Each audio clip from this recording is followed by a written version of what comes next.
Para supir angkot di Kota Palembang mengeluh akibat menurunnya pendapatan sebagai imbas dari tingginya persaingan dengan moda transportasi lain. Angkot adalah salah satu moda transportasi andalan bagi sebagian warga Kota Palembang. Namun meningkatnya persaingan dengan moda transportasi lain membuat angkot mulai kurang diminati. Akibatnya pendapatan dari para supir angkot menurun seperti yang diungkapkan Hendra. Dirinya mengatakan tingginya persaingan membuat pendapatannya menurun drastis. Dulu setoran 200.000, sekarang 50.000. 50.000 lebih susah makan.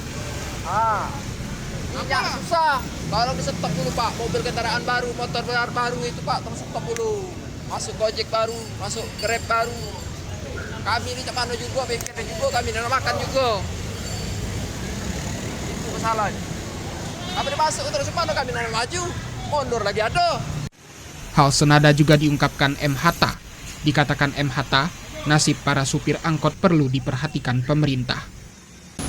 Nah, berangkot ini kan objek masyarakat kan, usaha rakyat kan, usaha rakyat untuk memajukan perekonomian di Indonesia yang terutama sekali kan, atau di Palembang ini khususnya kan. Nah, itu. Jadi maksud saya kan kalau misalnya kan pemerintah itu memikirkan kan, ya lebih baik Pak, lebih baik untuk masalah yang akan datang kan. Para supir angkot berharap pemerintah dapat mengeluarkan kebijakan agar moda transportasi angkot dapat kembali diminati warga untuk bepergian. Arwi Morahman, TVRI Sumsel melaporkan.